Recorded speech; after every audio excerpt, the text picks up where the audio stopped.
Good evening to all. Kolkata Bidhannagar Society for Academic Advancement, West Bengal, India organizes special lecture series program for undergraduate students on finance and its allied areas. This is day 8, second session. Today's topic of discussion is capital gains. Today we have Sayak Mitra sir with us. He is Assistant Professor of Department of Management Studies at St. Xavier's College, Autonomous, Kolkata, India. Over to you, sir. Thank you so much for giving me this great opportunity to deliver my few learning and my few knowledge with all my dear students and all my respected teachers and all other eminent academicians. And without uh, wasting any time, I'm just going to share my PPT and I will start the discussion. So, will I go? Sure, sir. Please go ahead. Okay, thank you, sir.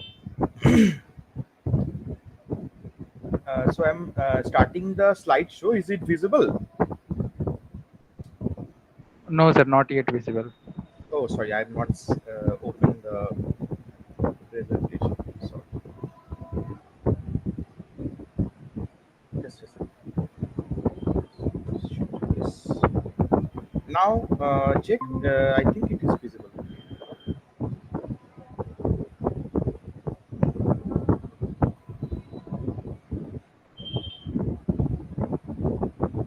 Yes, sir, it is visible. Okay, so I'm going to slideshow. Okay. Okay, sir, sure. Okay, so today's discussion is basically on the one of the important head of our gross total income calculation, that is the capital gain, right? Now, when so this is the scope of learning I've just given. So I'm just going to discussing about the basic of the capital gain.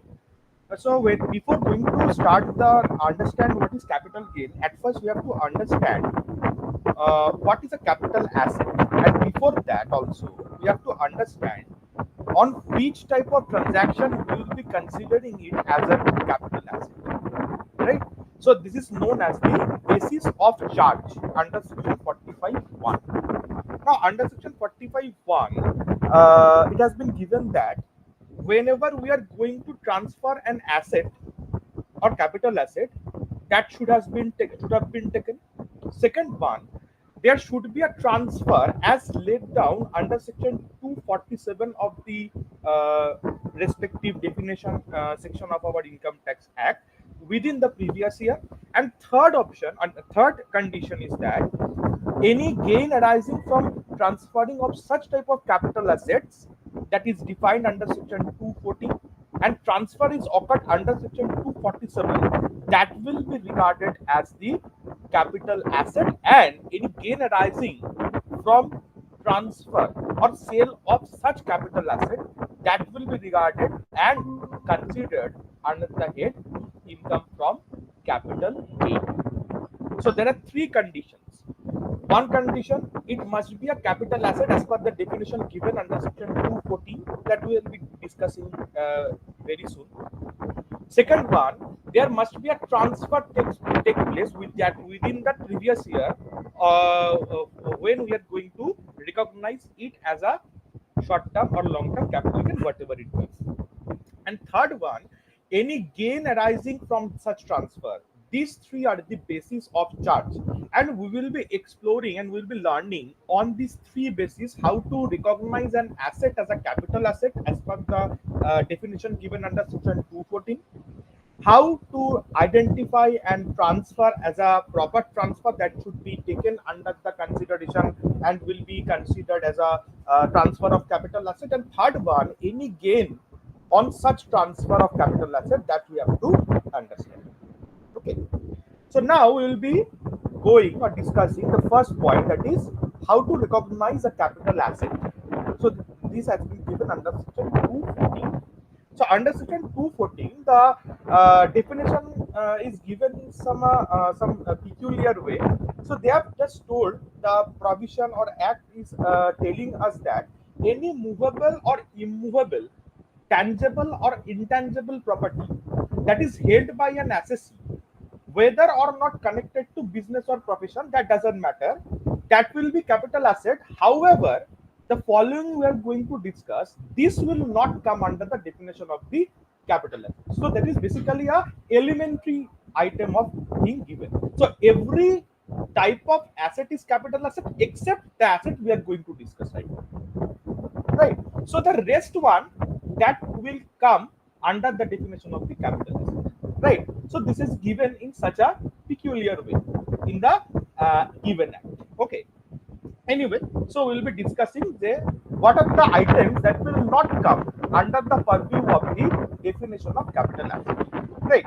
First of all, any stock or raw materials or consumables that is held by a business or profession for the purpose of the transfer or other course of business, that will not be a capital asset.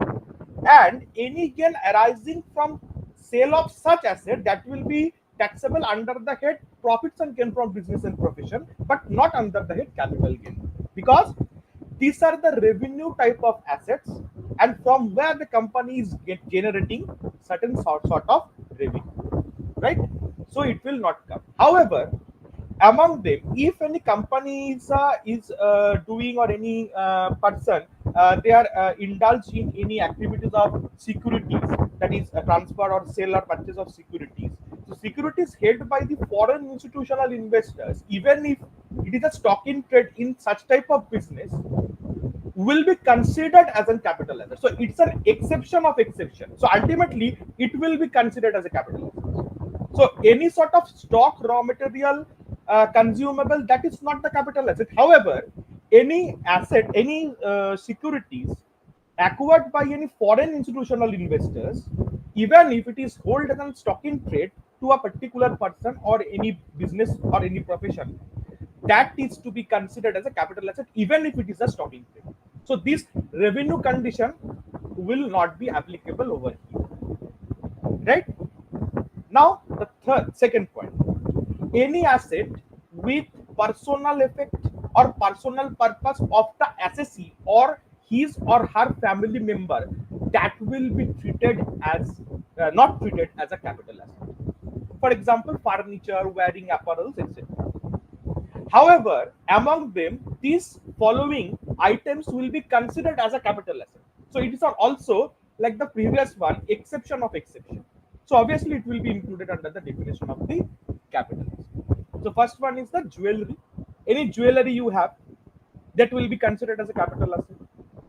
Any archaeological collection like any sort of paintings and other antique items you have, any drawings made by Ramkin Corbeil or any other renowned painter, Makbul Fida Hussain, like this sculpture made by Ramkin Corbeil, and so on. So these are the capital asset, because but a capital asset with even if these are hold or these are in the charge of the person, those who are acquiring these assets, right? So even if it is a, I mean, we have this, if we have this asset in our personal collection, however it will be treated as a capital asset. So any sort of personal things like furniture and wearing apparels, that will not be a capital asset.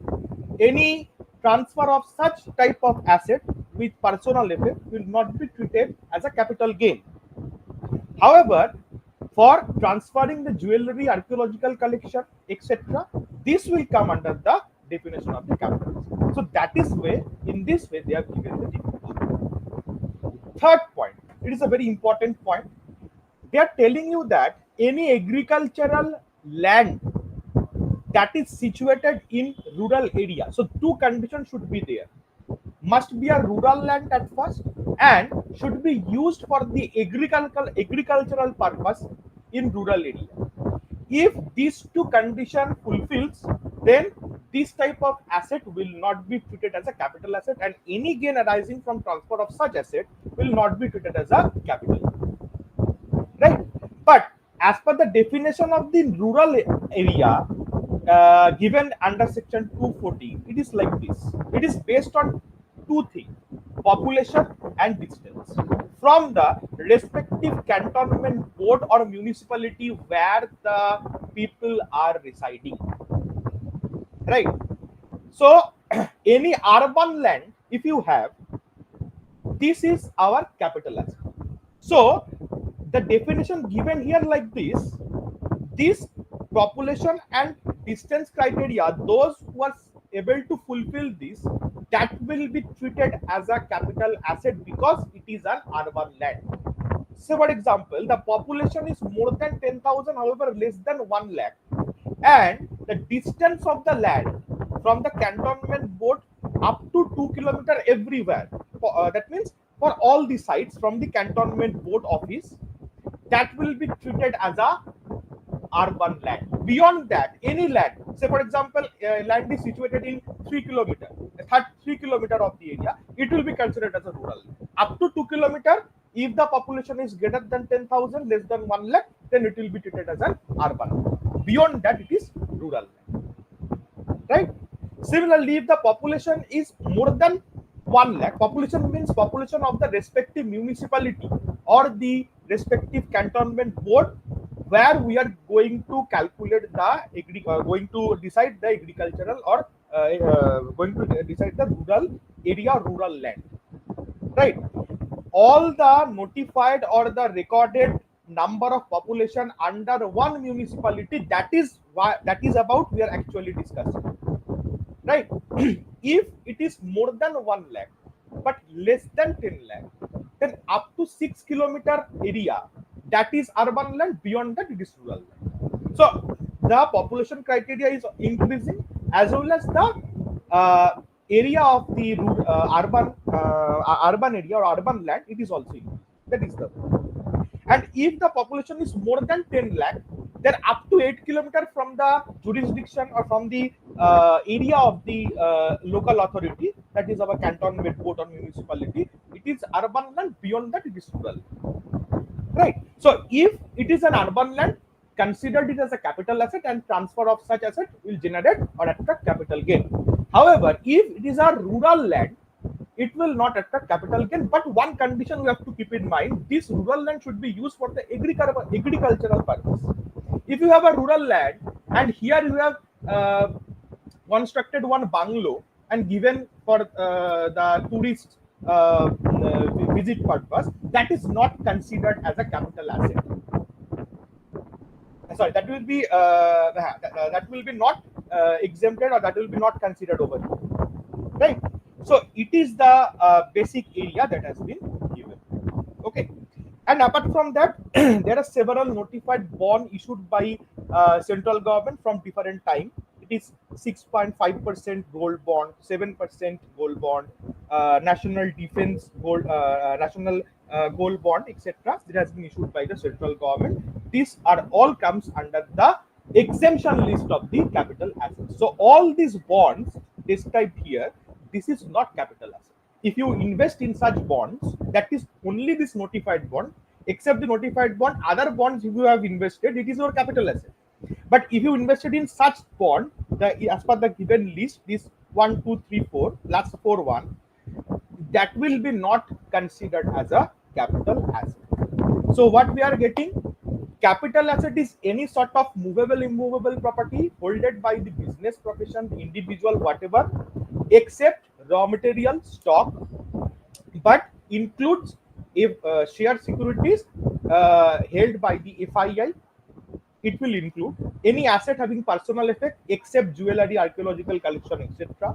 Any agricultural or rural land except the urban land, and these gold bonds and other bonds issued by the central government. So rest part are the capital assets. So at first, whenever we are going to charge of basis of charge, so see here, first point is must be a capital asset. So we have to identify, is it a capital asset or not? If it's a capital asset, then we will move forward.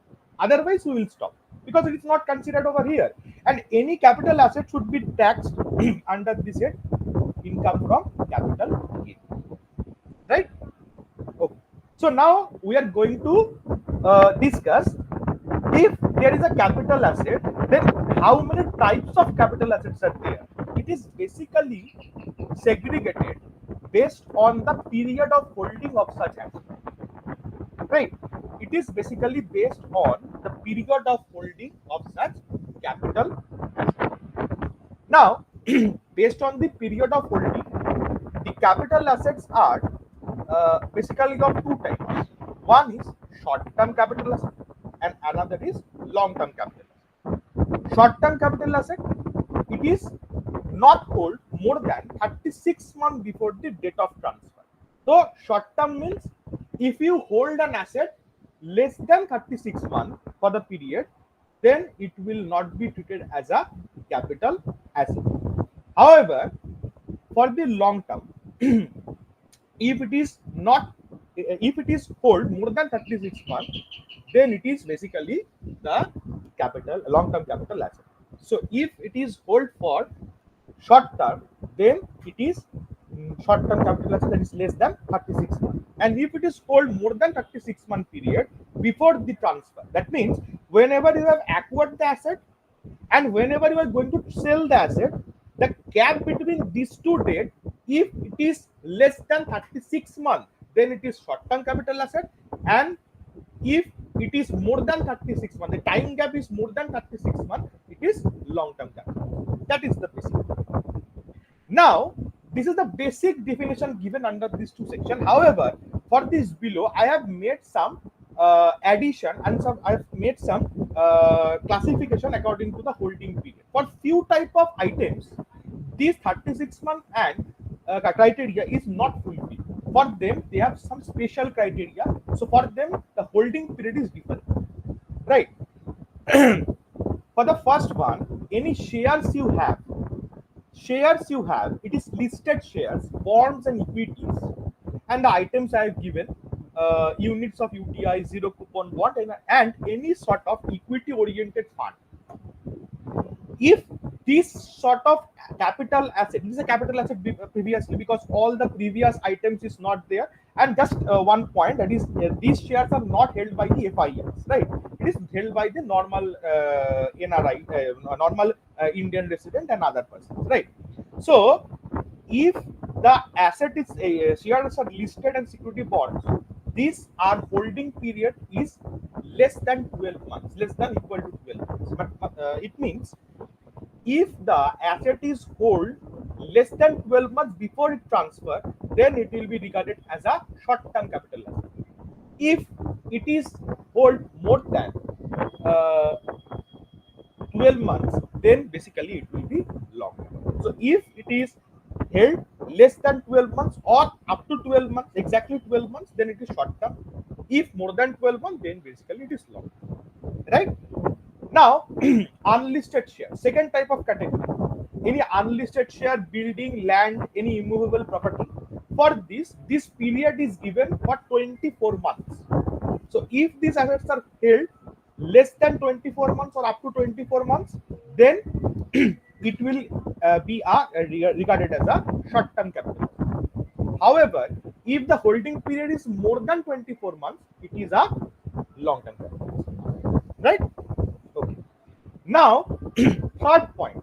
So, except these previous two categories, all sort of capital asset that is left, that will be considered for the 36-month category criteria. So for them, if it is hold less than 36-month period or up to 36 months, it will be a short-term capital asset. Sorry. However, if it is hold more than 36-month period, then it will be a long-term capital asset. Right? So this criteria we have to keep in mind whenever we are identifying the short-term capital asset and long-term capital asset. Right? Now, why we have identified the short run and long run? What is the reason? With we also have the option to not to identify the short run and long run capital asset. We can go just identifying if it is a capital asset, then we just put it in the respective heads of income. But as per the provisions given here, we should have the clear idea about if the asset is a short-term and long-term capital asset, because we have to calculate, we have to compute the capital gain according to these two criteria, short-term and long-term. That is why we have to identify what are the short-term assets and what are the long-term assets. Right? So these are the two very important areas. Right? Okay. So now we are going to discuss the capital gain.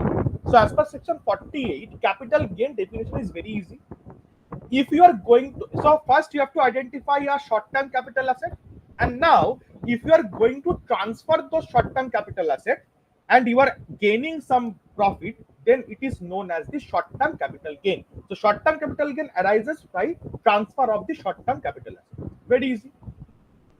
Similarly, if you are supposed to sell or supposed to transfer one asset which is hold more than 36 months, or the respective criteria I have given previously for the respective asset, it is applicable, and then you are getting a gain by selling this, it is known as the long-term capital gain.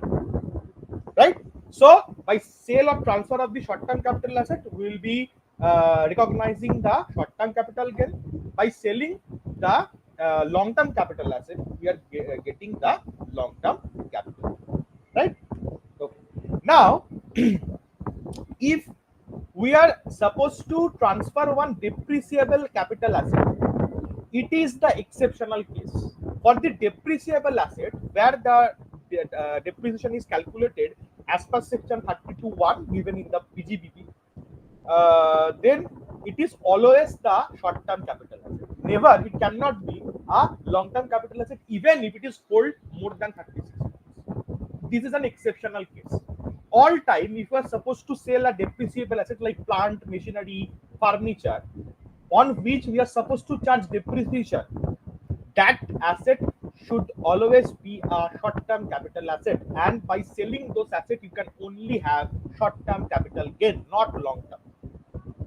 Right? And the next one is transfer of any market linked debentures and specified mutual fund. This specific category is also, even if you have this asset and you are supposed to transfer this, then you will be transferring a short-term capital asset, irrespective of period of holding. Whatever the period of holding may be, it is always regarded as a short-term capital asset. So 2 are the exception. First one is any sort of depreciable asset, it is always short-term capital asset, and transfer of any market linked debenture, it is short-term capital asset also. So every time what we have to consider it as a short-term capital. Okay. Now the next point, according to the basis of charge, transfer of 247. Now we have identified the capital asset and how many types of capital asset, how to generate capital gain, etc. Now we have to identify the second basis of charge, transfer. So if any asset is transferred according to the provisions given, then only we consider it as a capital asset, and any sort of capital gain arising, then we can compute or can include this in our heads of income. So transfer, we have to identify, or we have to ensure that is it a proper transfer or not as per the law. Right?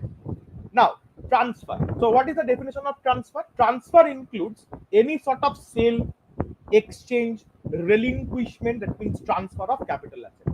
So whenever you are supposed to sell or exchange or relinquish or surrender any capital asset, it is known as transfer. Second category, any extinguishment, it means you are destroying one asset. That means the current holder of asset, they are destroying their rights, they're destroying their properties and giving the same thing to the other person, like share buyback. So we have share, we are the shareholders. So now the company is buying back their share. So we, being the owner, are destroying our share, right? Destroying our rights, and they are buying it back. So it is like a blot out of existence or extinguishment of the transfer. So it is regarded as the capital asset. Now the sale of the share, that is why the sale of the share, it is regarded as the transfer. Right? Next one, compulsory acquisition of any property. So sometimes what happens, due to some government plan and government policies, some asset we have to compulsorily transfer to the government. Right? and against them we get some sort of heavy amount of compensation. So that is also considered as a transfer.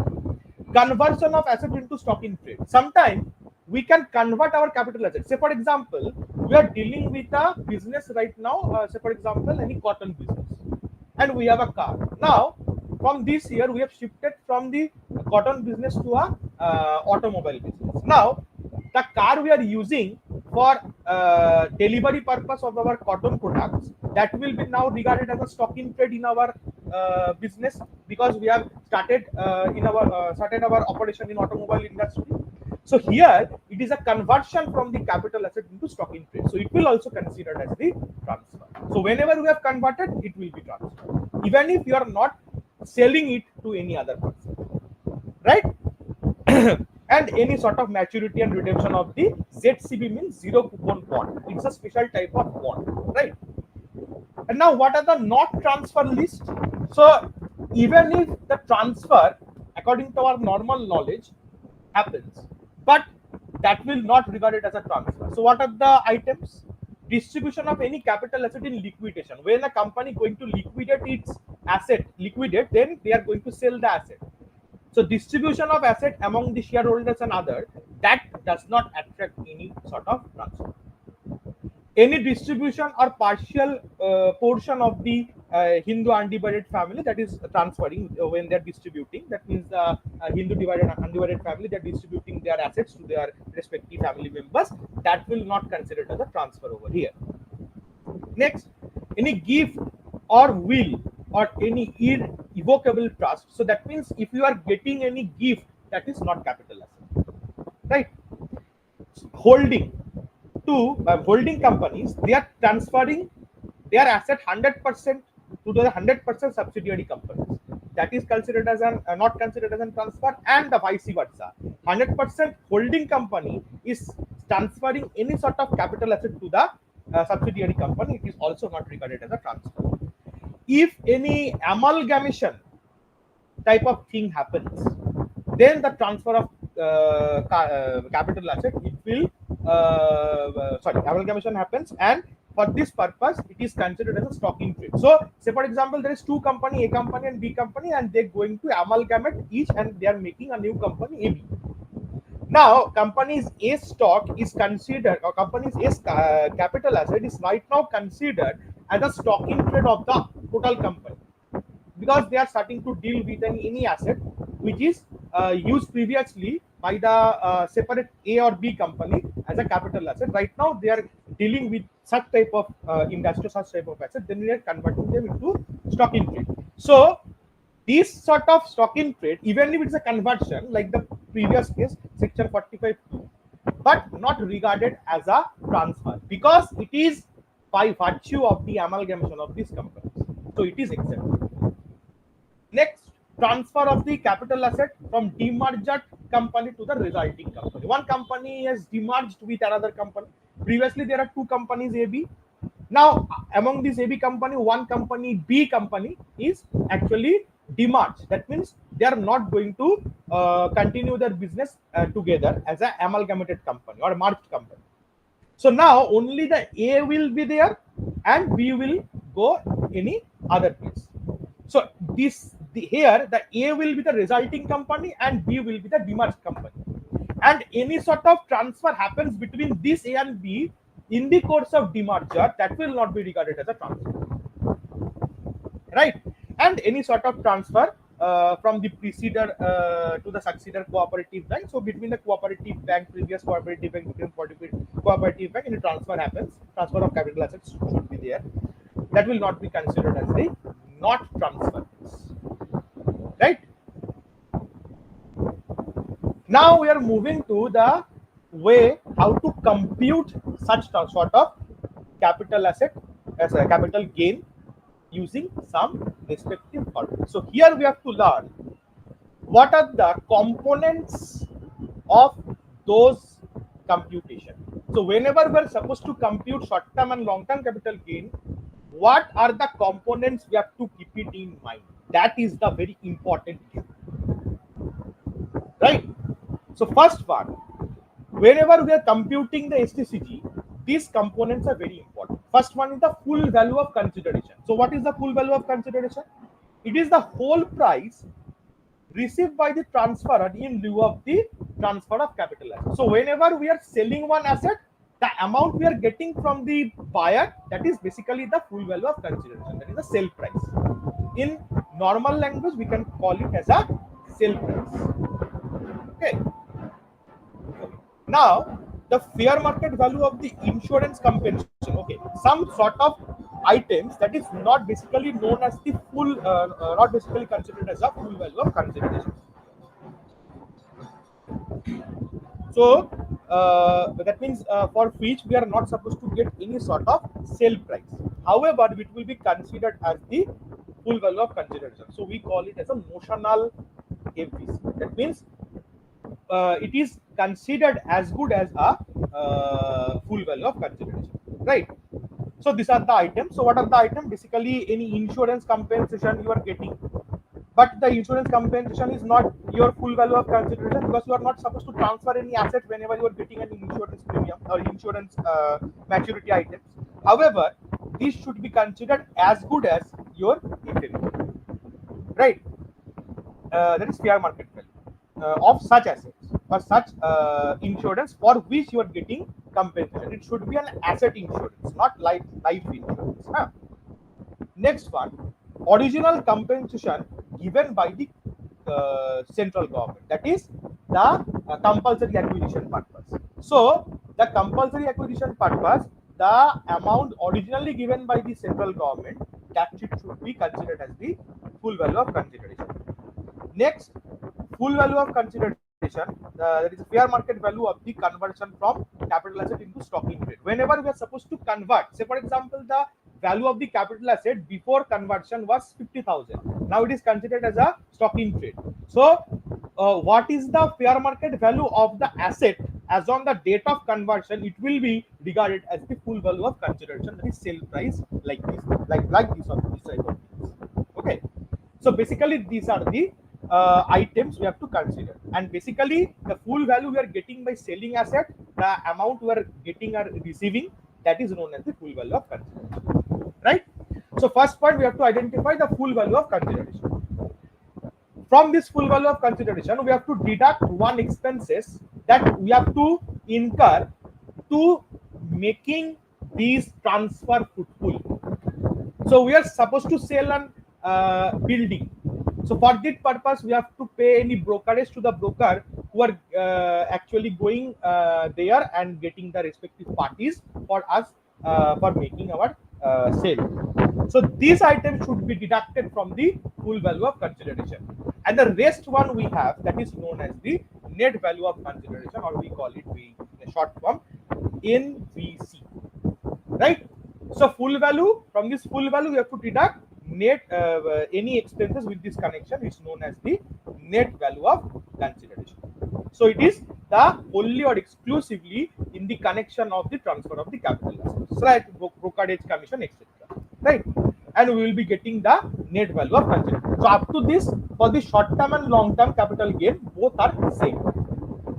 Now for the short term capital gain, we have to deduct what is the actual price we have paid to acquire the asset that we are actually selling right now. Say for example, we have one building and we have acquired the building 5 years back, right? So what will be the cost of the building 5 years back when we are actually acquired the asset? That will be known as the cost of acquisition. So from the net value of consideration, as we have computed, we have to deduct this cost of acquisition first, right? So it is a benefit they are giving, because if the cost will be deducted, then your net gain will be lower, right? So it is one type of benefit. So whenever you are supposed to adjust the cost of acquisition, then it is basically one sort of benefit, right, to reduce your taxable STCG or LTCG. Next one is cost of improvement. What is cost of improvement? Cost of improvement means whenever we have acquired one asset, just I am showing you the definition. Cost of improvement is basically, it is an expenses incurred and incurred in should be capitalized. That means, suppose you have one building, and for this building you have acquired 20 years back, and you are planning to sell this building, and before that you are observing that you need some sort of repairing of the building before the sale. So this repairing would make your capital asset much more sellable, so it will add some value with the original or previous asset you have. So that as cost should be deducted as a cost of improvement, or considered as a cost of improvement, to improve your asset, or make it sellable. That item you are getting as a cost of improvement, and you can also deduct like the cost of acquisition this cost of improvement. So acquisition, the original cost; improvement is the additional cost to make this asset much more capable to be sold to the future purchase. Right? Okay. But one thing you should have to understand: any sort of capital expenditure by way of cost of improvement you have incurred before this date, 31st March 2001, that will not be considered at all as a cost of improvement. Any sort of expenditure on or after that date you have incurred, only this will be considered as a cost of improvement. Right? So that we have to keep it in mind. Okay. Okay. So cost of acquisition. Now we are moving towards the cost of acquisition part. So this cost of acquisition part is very important, and this cost of acquisition part we have to understand how to compute the cost of acquisition and what are the respective criteria. Right. So cost of acquisition includes the actual expenditures incurred for acquiring this sort of asset for completing the title of the asset. That means basically for the purpose of the sale. Right. Second one is the fair market value of the asset. What is the actual fair market value of the asset you have acquired 3 or 4 years or more than that of year ago? And third one is the cost of previous owner. So that is a separate thing. I will discuss it later. What is the cost of previous owner under section 49 subsection 1, that is there, right? But one thing you should have to keep it in mind: any sort of expenses for the purpose of acquisition. Say for example, you are supposed to buy one building. For this you have to take a loan, and you are supposed to paying an interest. This interest cost will be added with your cost of acquisition. So for example, your value of the asset is 50 lakh, and your interest per month per year is suppose 50,000. So your total cost will be 50 lakh plus 50,000, 50,000, 50 lakh, 50,000. But it should not be, it should not include any sort of estate duty or ground rent type of thing. That means you are giving something to the previous owner.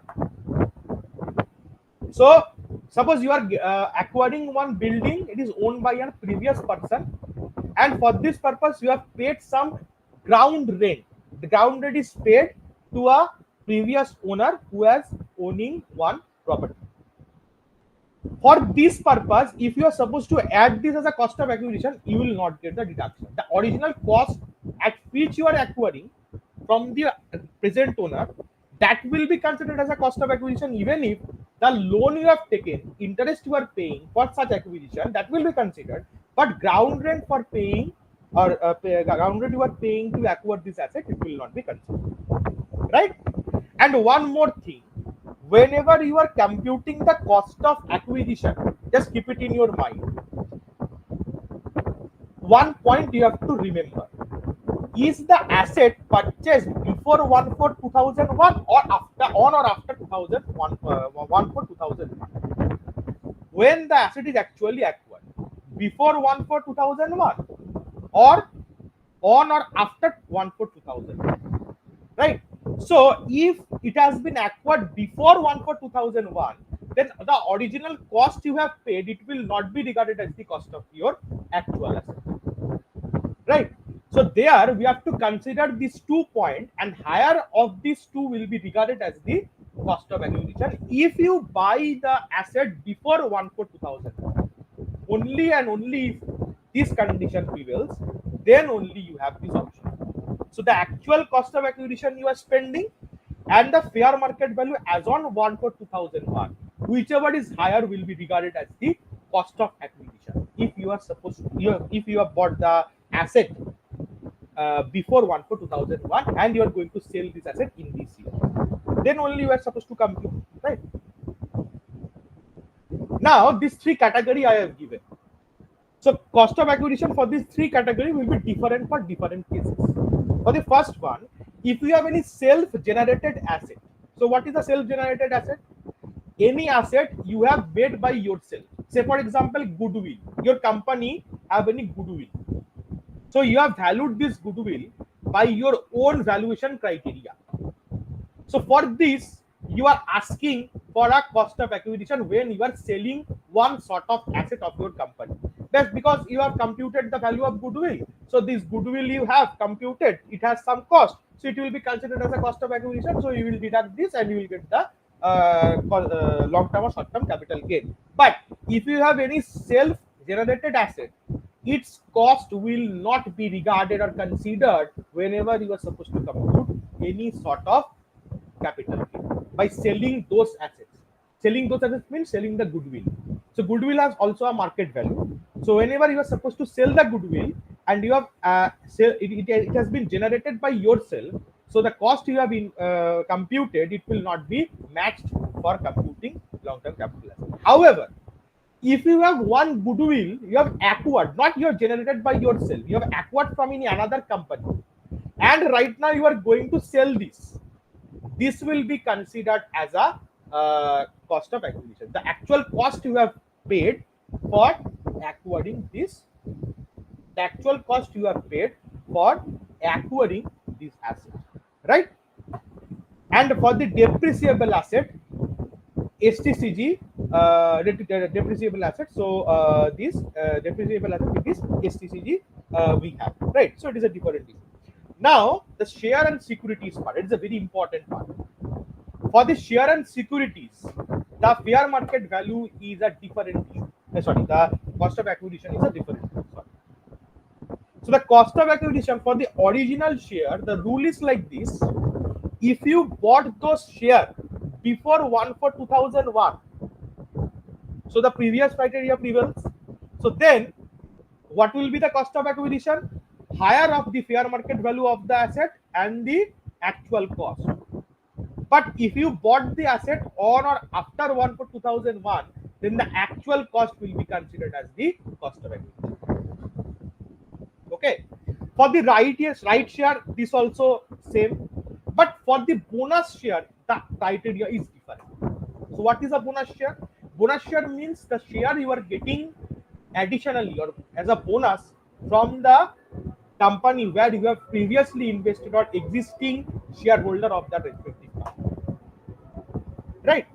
So if you have acquired one share as on before 1 for 2001, then the bonus share do not have any cost. We know the bonus share do not have any sort of cost.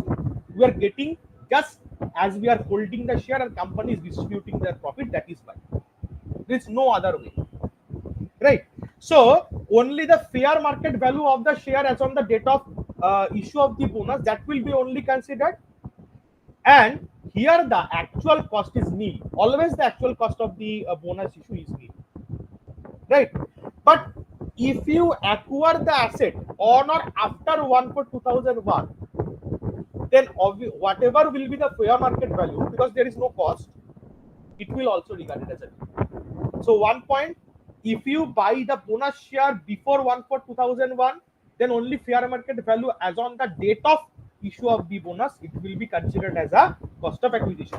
However, on or after 1 for 2001, if you are getting some bonus share, any sort of fair market value if you have, even that will also not that will never be considered as a cost of acquisition. It will remain nil, right? So it is just opposite. It is something different from the original and the right shares. So we are, whenever we are supposed to compute this, we have to keep it in. Next is the other assets. So what are the other assets? So except this self-generated and the share and security type of asset, other capital assets are also there. For them, the normal criteria is applicable. If it is acquired before 1/4/2001, then it is higher of the fair market value and the cost of acquisition, and on or after 1/4/2001, it is basically your the actual cost will be considered as the cost of acquisition, right? Okay, some sort of thing that is cost, some sort of or cases where there is no cost, you cannot compute any cost, however will be considered as a cost of acquisition, deemed to be cost of acquisition, or notional cost of acquisition we call. So here we have the cost of acquisition of the previous owner deemed to be the cost of the acquisition of the present owner. So what does it mean? Say for example, you are buying one uh, building, and the amount you are paying to the previous, to the owner from whom you are buying the asset, that particular cost he or she has spent while he has or she has bought the asset, that will be considered as the cost of acquisition of you in the present case. So previous owner's cost considered as the cost of the present owner. That is the notional cost of acquisition. Okay, and for the given case, any gift or will, there will be a cost of acquisition. On any dissolution of the firm of AOP and BOI, the asset you are acquiring and giving, that is basically known as the AOP and BOI. On liquidation of the company, the cost you are spending and whatsoever. And one point, when the COE is not ascertainable, when the CO is not ascertainable because you have taken it from any previous owner, then the fair market value as on the date of the original acquisition by the previous owner will be the cost of acquisition. So if you have one sort of sale price offered by the previous owner to you whenever you are buying one asset, that is the price at which you are buying, it is a normal cost of acquisition. But in any case, there is no such value given by the previous owner to you, or you are not going to ascertain, or you do not have the option to ascertain any cost whenever you are buying the asset of the previous owner, then the asset cost spent by the previous owner will be considered as the cost of you whenever you are buying the asset, right? So that is the basic point.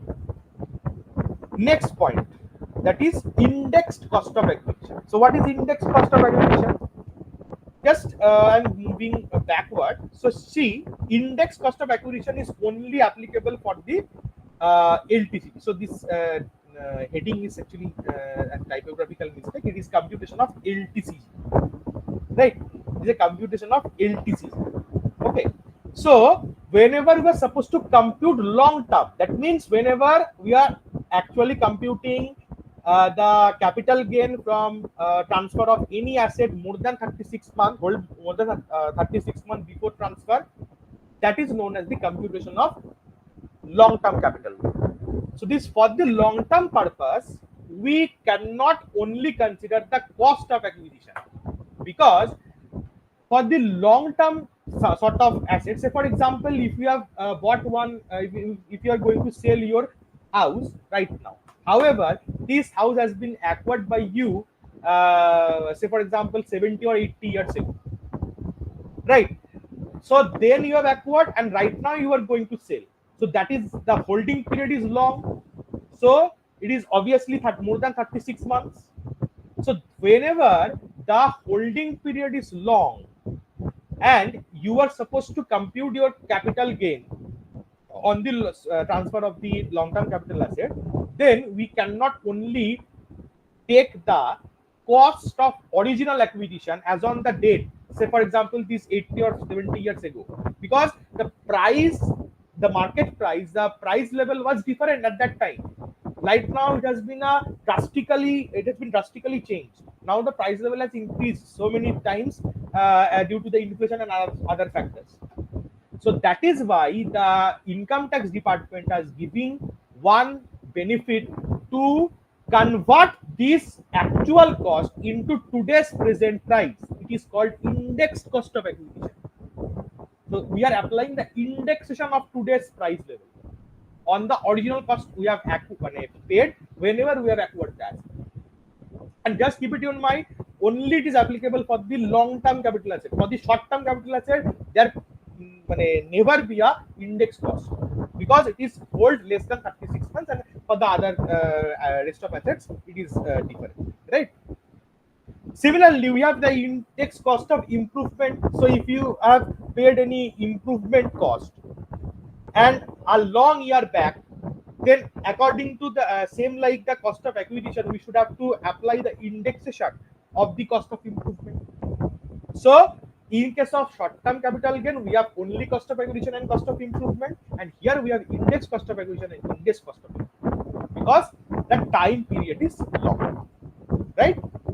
Okay. Now, whenever we are computing the index cost of acquisition, what will be the criteria and how to compute? This is the basic we have to keep it in mind, right? So we have to identify what is the date of the acquisition, how to compute this indexation. That is the main area or main point. So acquisition date is 1/4/2001. So if you have bought this asset before that date, one formula is there to compute the indexation or index cost of acquisition. And if you bought the asset on that date or after that date, that will be for that purpose we have another calculation, right? So here one point I will first tell, that is what is CII given in the formula. CII means cost inflation index. It is an index, year-wise index given by the respective income tax authority, and it is available in the internet and what in any type of undergraduate books. So I am not given this. Just it is you do not have to compute this. It is already given, and in the question papers on whatever area we are supposed to compute, that will be given. So you don't have to worry about it. CII means the cost of inflation index. So this is the basic way of using the indexation. These are some values specified by the income tax department. So before 1/4/2001, if you are supposed to buy one asset, then you have to apply the indexation in this formula. What is the formula given? We have to take the indexation as per the year of transfer.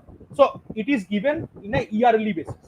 For each previous year, it is given since from which date it is given, from 2001 to up to the latest previous year. So we are in the previous year 23-24. So since 2001 to previous year up to 2024, we are given this list. It is provided by this income tax department. Nothing we have to compute, right? So the index cost of acquisition for computation, the cost inflation index of the year of transfer and sale we have to take. That means this year. Obviously, the year of transfer of sale, if you are supposed to compute taxable capital gain in the present year, it will always be the CII of the 2023-24, and if the value is suppose 348 or something else, it is given, divided by the cost of inflation index in the year of its original acquisition. Whenever the asset is originally acquired, what is the CII of that year? But one problem will be there if it is acquired before 1/4/2001, because indexation is not available before 1/4/2001. So then what we are supposed to do? But we have the option to buy any asset before 1/4/2001. It's a normal issue. So for that purpose, here the CII we have to take 100. That is the first year from where the indexation start. That is year 2001 and 2. It is always 100. We have to take the cost inflation index of the actual of the year of acquisition, not the year of acquisition. It is basically the year of acquisition and the first date of starting the index, whichever is latter, right? So basically, it is the year of 2001 and into. With this, we have to multiply the actual cost we have incurred to acquire the asset in long run before 1/4/2001, or what is the fair market value of the asset. Say for example, you have acquired one building, one flat or one building, in the year 1987. In that year, you have only incurred 50,000 rupees. That time 50,000 was huge amount. So 50,000 you have spent then to acquire the asset. So that is its original cost of acquisition. But as on 1 for 2001, we have to take its current market value. So current market value on which date? On 1 for 2001. So fair market value as on 1 for 2001. Right. So these dates value we have to take, and here the cost of acquisition, that is basically the 100 we have to take, that is the indexation of the 2001 or 2. It is considered as good as the year of CII of the year of acquisition, because before that we do not have the option. So the latest or the first one we have to take as the normal cost of acquisition, right? Okay. Okay. And if we acquire the asset after the date, what will happen? It is very easy. We have to compute the CII of the current year. It is given, always it remains same, and the CII of the respective year of acquisition, because indexation is available of any year. You can buy the asset. So respective years cost of acquisition you have to take into the original cost of acquisition. Here we can take the any sort of original cost of acquisition, because right now we can have the original cost, and it is almost at per the market value.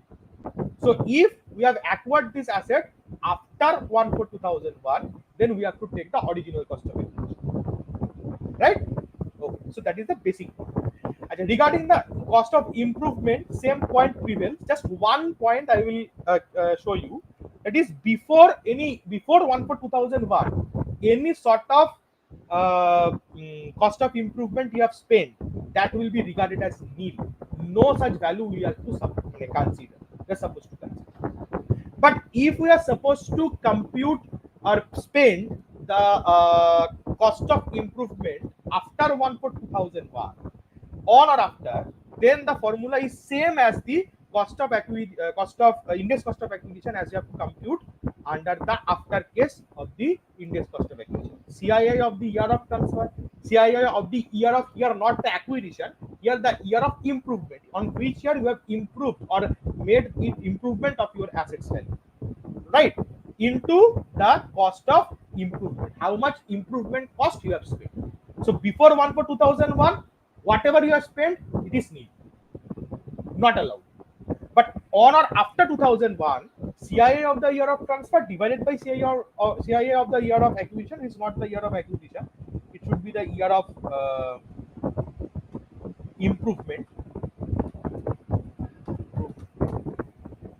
into COI, that is cost of acquisition. Okay. So that is the basic thing.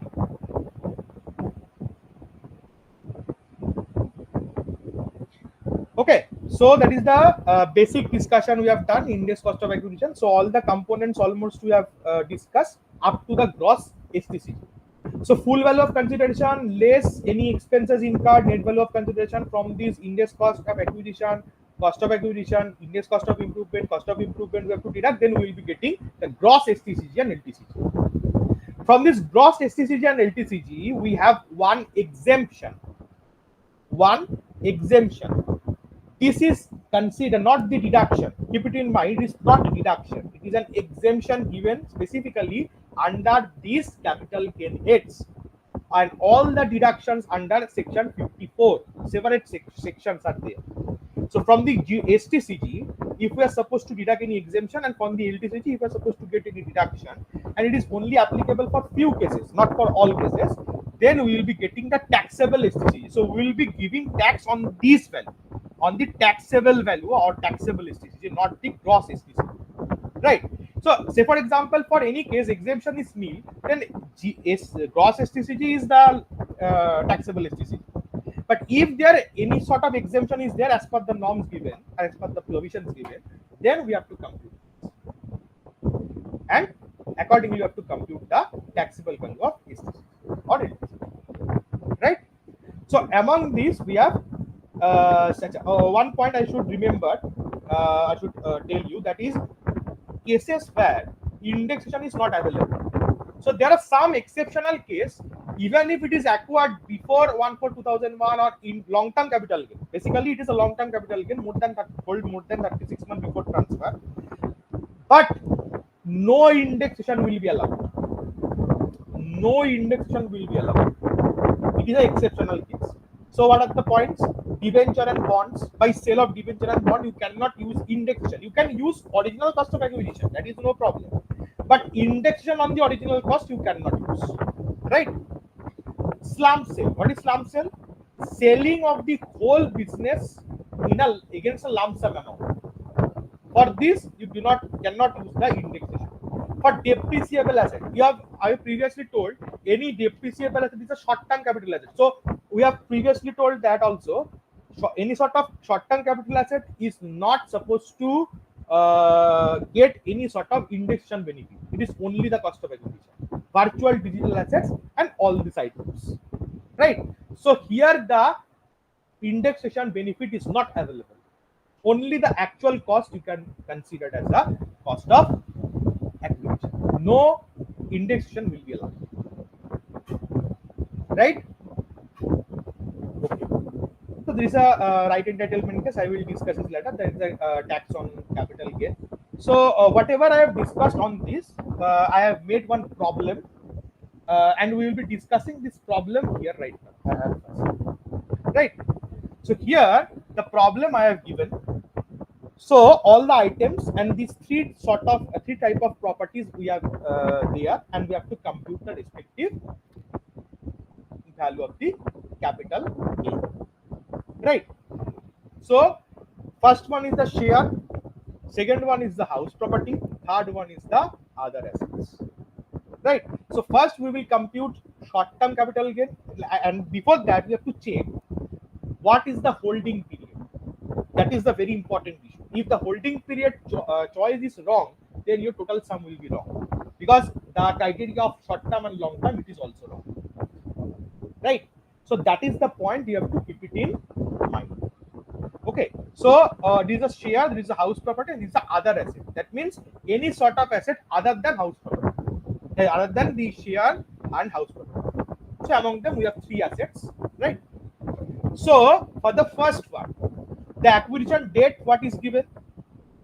25/1/2023, and date of sale is 15th October 2023. So they have acquired 10,000 shares, and out of this 40% shares was acquired on which date?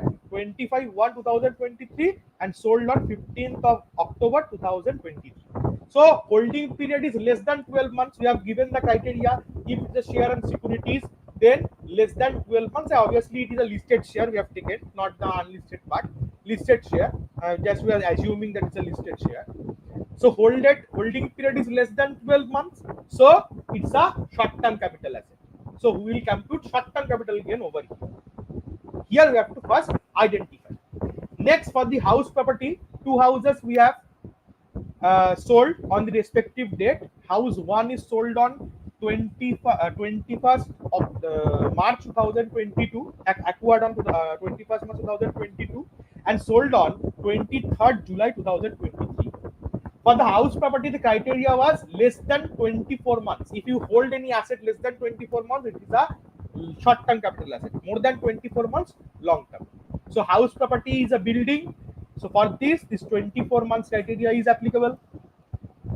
So see here, the holding period is less than 24 months, so it's a short-term capital asset, house 1. And here, under the other asset part, the three assets are there: goodwill, debenture, and jewelry. For the goodwill, what is the acquisition date? 31st October 2020. And what is the date of sale? 11th of June 2023. So here which criteria is applicable? Here the criteria of 36 months is applicable. So the period of holding is more or less than 36 months. So it is basically less than 36 months. So goodwill here is a short-term capital, right? So here for these three part, we will be computing the short-term capital gain first. Then we will go for the long-term capital. Okay. Now see the computation. It's a very important part. Now the full value of consideration we have taken over here. So it is the 40% of the total share held as on the date of sale, and this sale was occurred during the previous year 2023-24. That is why we are taking here, or we are supposed to compute the STCG. If the date of sale is not happened within this previous year 23-24, then there is no question of computation of any sort of short-term or long-term capital. Transfer should be there. Transfer or the date of sale should be within any of the date during the previous year, right? So for the first one, the share is hold less than 12 months period, so it's a short term. Now for the here the VC, that is the fair value of consideration or full value of consideration, it is 40% of the total value. We have computed 20 lakh. This is your first point you have to compute. Similarly, the house property less than 24 months and its value is given 50 lakh. Two properties are there, 50 lakh, it is the full value of consideration. So each property has sold at rupees 50 lakh.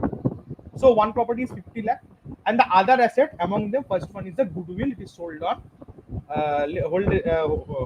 it is held less than 36 months. So here it is 50,000 short-term transfer. Now the expenses on the transfer only it is have on the share. Just see here, brokerage. Brokerage is the amount you have paid for the making transfer of your share. So the brokerage you have paid 0.5%. It will be computed on which value? On the FBC, that is fair market value. Sorry, the full value of consideration. Sorry. So it is 1 lakh.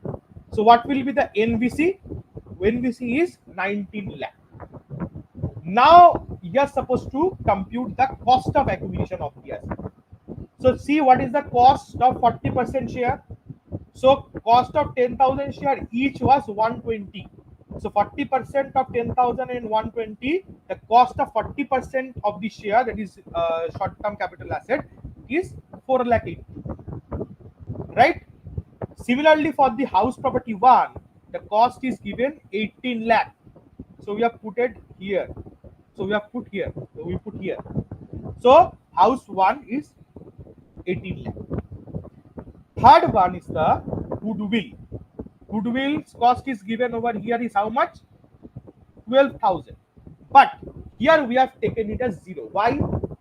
Goodwill's cost of acquisition is always regarded as nil. There is some special cases where you have the cost of acquisition, but you do not, or you cannot compute the take the cost of acquisition, because we have told that self-generated goodwill. So here we have taken this goodwill and considered as a self-generated. So self-generated goodwill do not have any sort of cost, right? So cost of acquisition is nil over here. Now we are selling the house property. So what is the value of the sale of the property? So it is 1 lakh to 4 lakh 80. The house property 1 is sold. The cost of acquisition is 18 lakh, and along with there is also one cost of improvement. See there, for the house 1 there is a cost of improvement of 5 lakh. And whenever we are computing cost of improvement, check it, is it before 1/4/2001 or not? So it is 28th of August 2022. So obviously after 1/4/2001. So obviously we can compute the index cost of improvement over here. No other problem. Sorry, cost of improvement, not index, because it's a short term. So what is the cost we have spent? 5 lakh. Right? It will also be deducted. And for the other purpose, for the share, we do not have any improvement cost, but we cannot spend anything to improve our share value or whatever else. For the goodwill also, we do not have anything. So accordingly, we have computed or deducted these two items, cost of acquisition and cost of improvement of all these respective three assets, and accordingly we have computed the short-term capital gain under or all of the three assets. So that is the basic point or basic way to compute the short-term capital gain. Okay, so it is the basic technique for computation of the short-term capital gain. Right? Now we are moving to the long-term part. That is for the long-term capital gain. So how to compute long-term capital gain?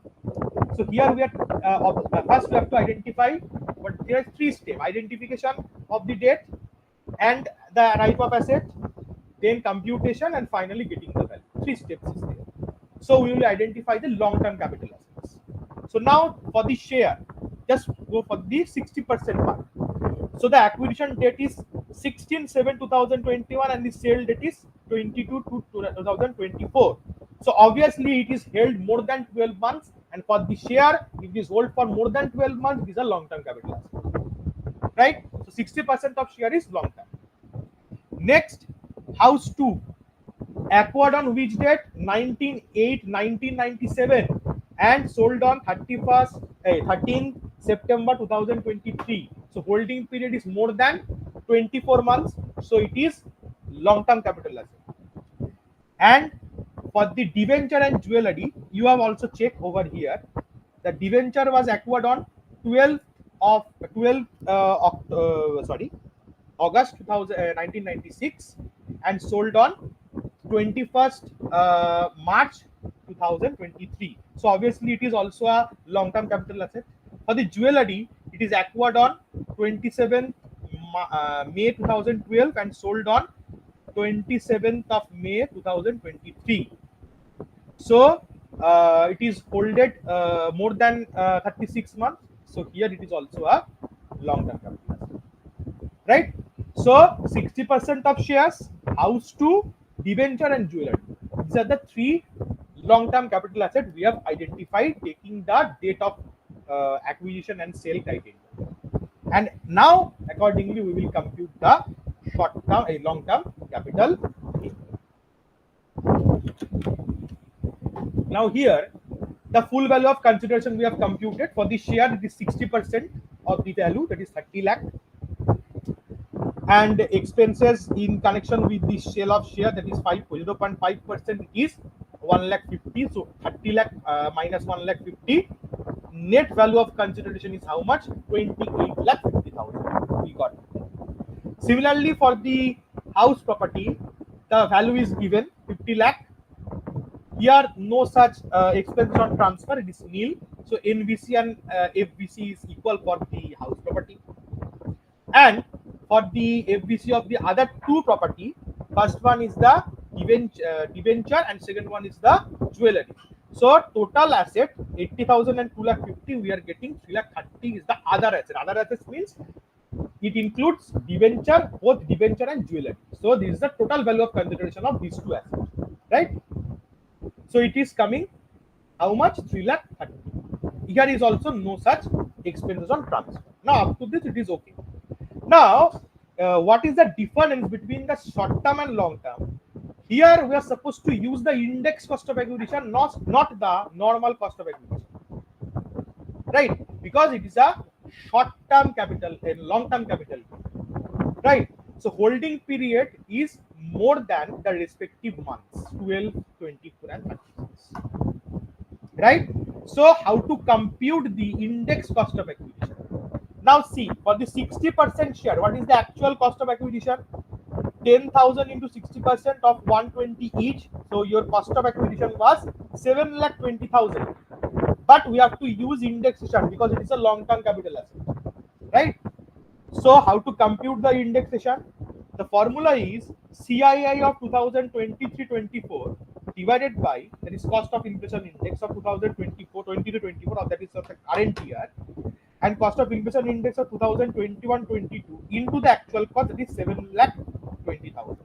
So CII of 2023-24 is 348 and CII of 2021-22 it is given 21-22, the CII was 200, right? So this we have to take. So in this way we have computed the index cost of acquisition. So it is indexed value, that is value at current price as on the date of sale. What is the market price or what is the index price. This is 12 lakh 52,800. However, the actual cost was 7 lakh 20. So obviously it is more. So we have to deduct this from the net value of consideration. This index cost over here, not the original cost, because indexation is to be applied and it is long-term capital. Are you getting my point? Next, house property 2. For the house property 2, the actual cost was 6 lakh. But the date of acquisition was different. The date of acquisition was 19 of August 1997. So it is before 1/4/2001. So we have learned that if the cost of acquisition is before 1/4/2001, then this technique we have to apply. That is CII of the year of transfer and CII of the year of 2020 to 2001 and 2, because before that no indexation was there, and higher of fair market value and the cost of acquisition. So this is the formula we have to apply over here, right? So here the cost of acquisition we have computed. So it is 6 lakh. Fair market value, it is given 10 lakh as on 1/4/2001. It will be given in the question, obviously given. So see, it is 10 lakh given, fair market value 10 lakh. So whichever is higher, 10 lakh. So we have to take higher of these two first. Then on this value of higher of 6 lakh and 10 lakh, we have to apply the indexation, not on the actual cost. So here, what is the higher value? 10 lakh. So we have to apply the indexation on the 10 lakh, right? So here, how to compute this value? So you have to take the cost of inflation index of year of transfer, because transfer year is always same, because in this previous year is transferring. That is why you are supposed to compute the capital gain in this year. And the cost of inflation index on 97 was not there, so we have to take the latest one, that is 2001 and 2. It is obviously 100, always it remain 100 into the higher of the FMB and COA, it is 10 lakh. So CII of 2023-24 is 348, 2001 and 2 is 100, and higher of FMB and COA is which one? 10 lakh. So accordingly we have computed the value of the index cost of acquisition of house property to 34 lakh 80,000. Right? Now we are moving to the other asset part. Among them, we have first asset, debenture. Debenture's cost was how much? Debenture's cost was 80,000. And debenture was acquired as well as, just see, the debenture was acquired on which date? 12/8/1996. So obviously, before 1/4/2001, right? So we have to apply the indexation here. But it is a exceptional case. For the debenture, we can apply cost of acquisition, but we cannot apply index cost of acquisition. Right? So indexation is not allowed for the debenture. Only the cost of acquisition, original cost of acquisition, that is to be taken over here. Right? So here the original cost of acquisition was 20,000 as on the date of acquisition. So indexation benefit is not allowed for the debenture, right? Okay. Next, jewelry. For jewelry, it is allowed. Indexation is allowed. So jewelry was acquired on which date? Jewelry was acquired on 27th of May 2012, and the indexation of that year 2012-13 is 200, right? So 12-13 200, so we have to compute accordingly. So it is not before 1/4/2001, so we do not have to take the higher of cost and the fair market value. Only we have to take the actual cost of acquisition, because it is on or after 1/4/2001, right? So here the CIE of 2023-24 is 348, and CIE of 2012-13 is how much? 12-13. Now it is given in the question is 200.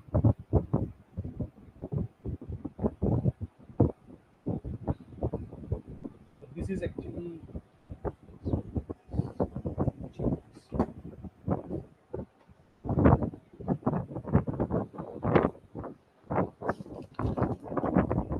indexation of 2021-22 is 370.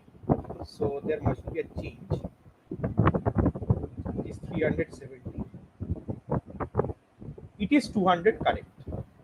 Okay, so just we have to change some formula over here for the computation. So here we have taken 200, but it will be 370, right?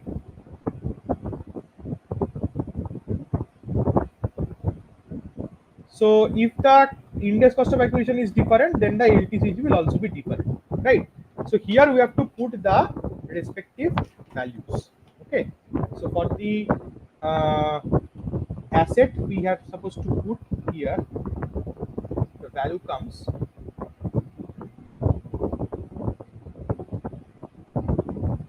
here is 12, not 12 lakh, it is 7,90,410. So it will be 7,90,410. Accordingly, the LTCG is different, 20 lakh 59,500.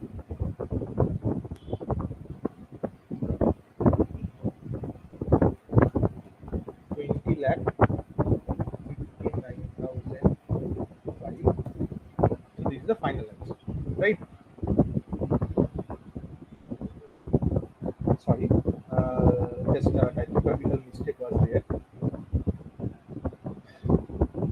Okay, so accordingly we have to compute the respective value. So now the jewelry, its index cost of acquisition, the formula is 2003-23-24. It is how much? 348 given, and CII of 2012-13 is 200, and the cost of acquisition is 1,67,040, right? And the cost of improvement here is also there. Now for the house 2, there is a cost of improvement also, 75,000. Cost of improvement, how much? 75,000. But we have to check the date. Is it incurred before 1/4/2001? Yes, the day as per the date it is incurred 1/4/2001. So no cost of improvement will be allowed. Is nil. So here we have not taken the cost of improvement, right? So the cost of improvement here is nil, right? So here the cost of improvement for the house property is nil because it is incurred before 1/4/2001. Okay. Now here the jewelry. For the jewelry purpose, just here also we have to check what is the date of spending improvement. It is on 14th of July 2016. Obviously after 1/4/2001, so cost of improvement can be taken. And also because it is a long-term capital asset, we have to compute index cost of improvement like the index cost of acquisition, right? So index cost of improvement will be same formula is applied.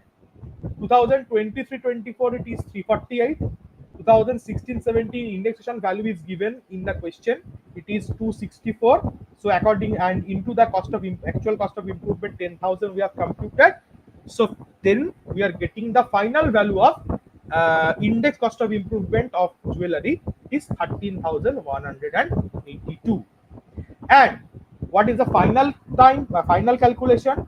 So from the NVC we have to deduct to these two items, index cost of acquisition and index cost of improvement. So it should be index cost of improvement, IOCM, index cost of improvement. So index cost of improvement will be there. So we are supposed to compute the index cost of improvement. Okay. So the index cost of improvement we are deducting, then finally we are getting the LTCG. So LTCG of share is 20,59,590. House property is 15,20,000, and for the other asset it is 1,29,778. So that is the basic point of computation of the LTCG. Rather to say gross LTCG is the gross LTCG. Gross LTCG, because as per the formula or the pro forma given, it is a gross LTC, right? So we have computed the gross LTC. Okay. Okay. Now one exemption was there, so I'm just explaining this. So from this we have one exemption. So I'll be discussing the exemption 54. Only one section I'll be discussing. So if you have gross long-term capital gain, then only this exemption is allowed. But for availing this exemption, we have to take or we have to understand two or three things. First of all, this exemption is applicable for whom? For an individual or an half. And when you will be, when it will be allowed, the resident and from this long-term capital gain that occurred in your answer. So this like long-term capital gain. So if the long-term capital gain has been invested for acquiring one house property, then it is only applied. House property should be used for the residential purpose, and the purchase of such house property using such capital gain will be done 1 year back if it is constructed, if it is constructed 1 year back, and 2 years forward if it is acquired, that means if it is purchased.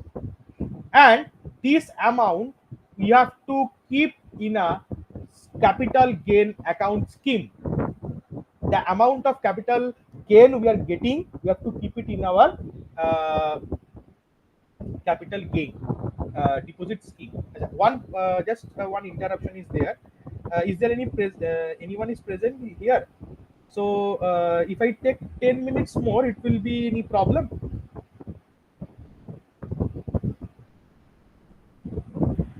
No, sir. Hello. Okay, okay. Thank you so much. So I will conclude within 10 minutes. Huh? Okay, sir.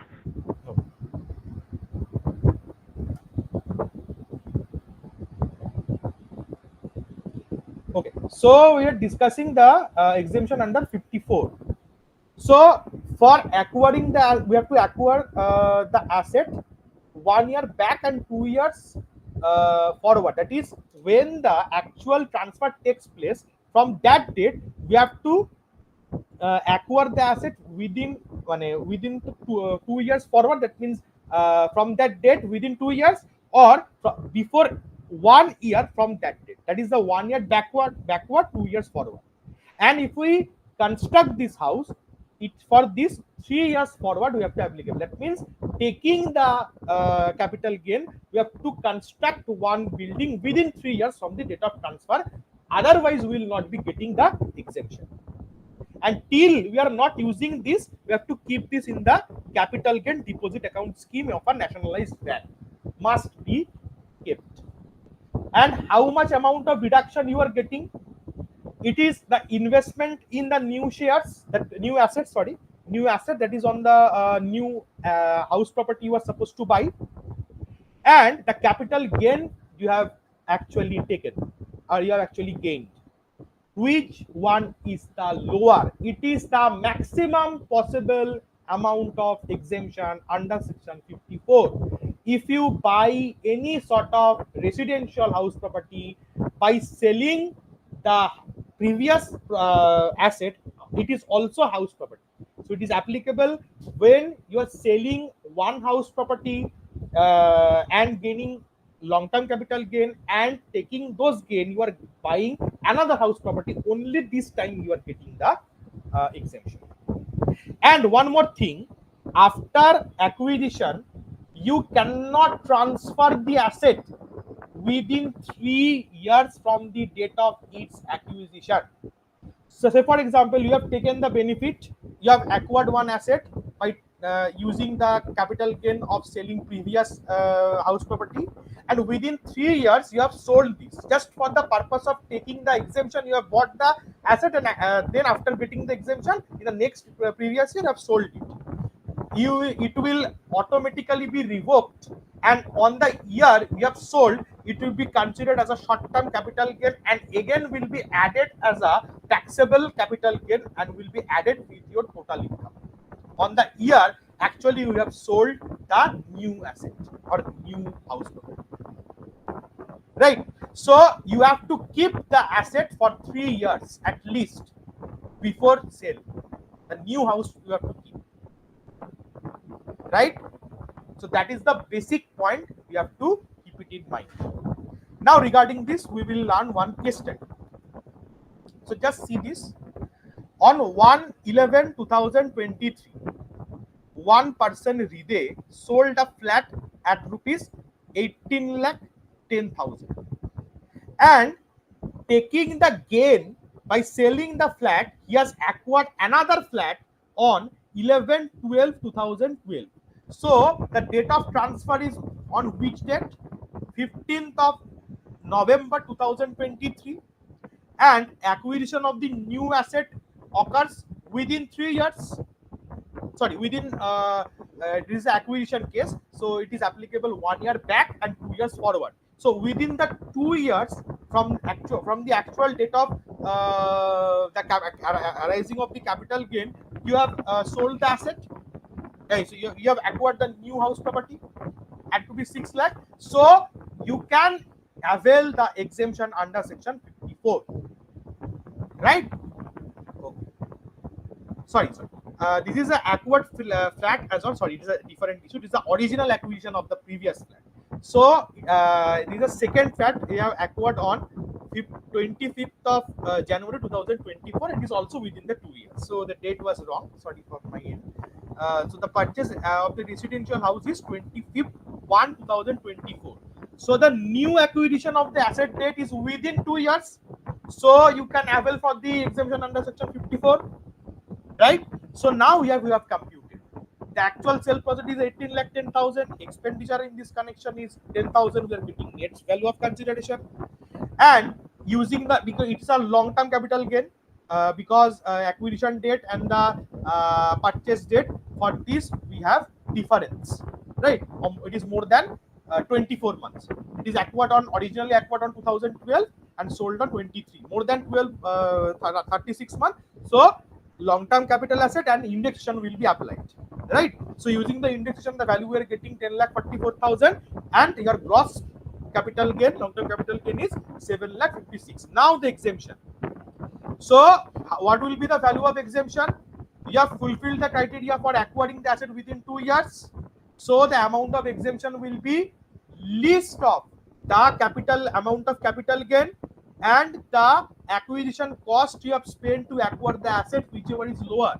Now among these two, the capital gain is 7,56,000 and the amount you have spent to acquire the new flat is 6 lakh, whichever is lower. 6 lakh is lower, so we are getting deduction under section 54, 6 lakh. So the rest part is the taxable or net capital gain. On this value of 1,56,000 only, you have to compute the respective tax on capital, right?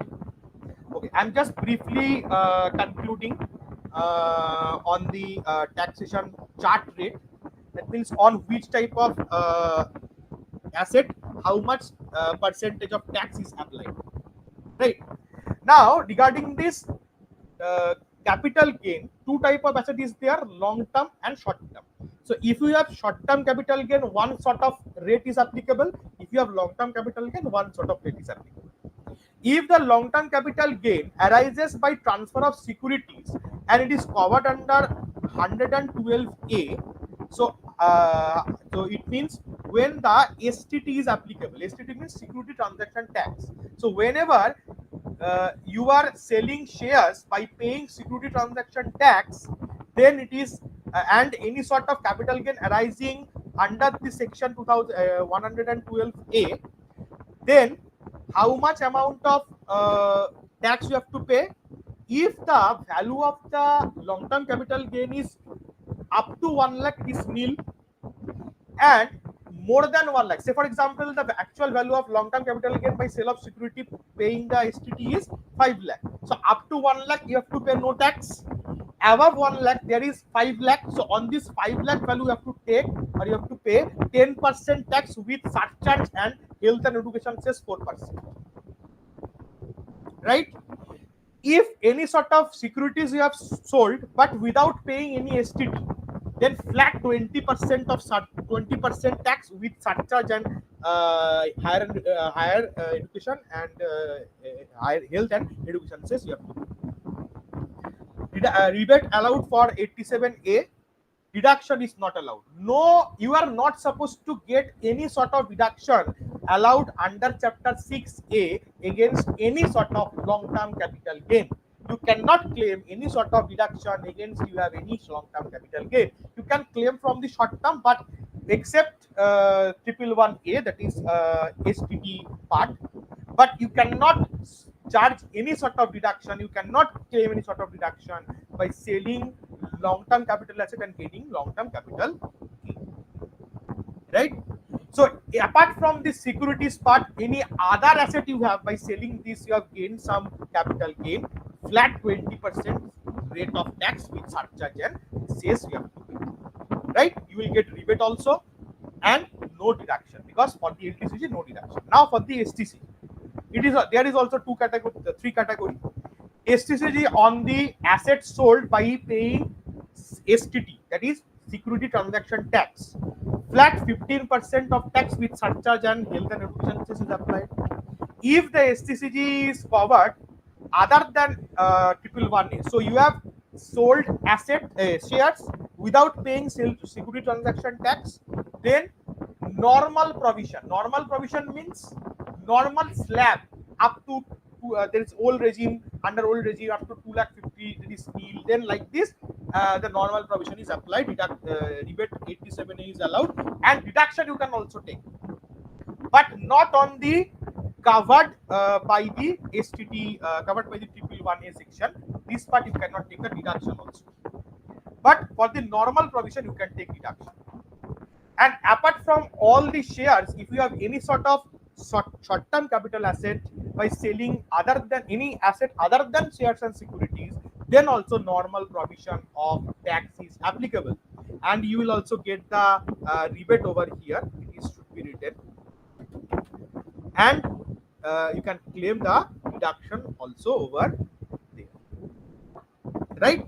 So that is the basic way or basic part we have to learn regarding this capital gain. So according to the learning scope, this part I have covered. So thank you from my end. Over to the organizer. Thank you so much, sir. So it is really detailed and lucid explanation on capital gain, and it was really energetic session, and the students can easily understand the interpretation of capital gain and solve their problems on capital gain easily after this session.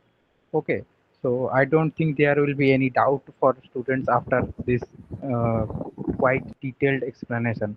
And thank you so much, sir, again on behalf of KOIB SAA organizing team for bearing time out of your busy schedule. Thank you so much, sir. Thank you for giving me this great opportunity to share some of my knowledge, some of my experience with you and with all my beloved students.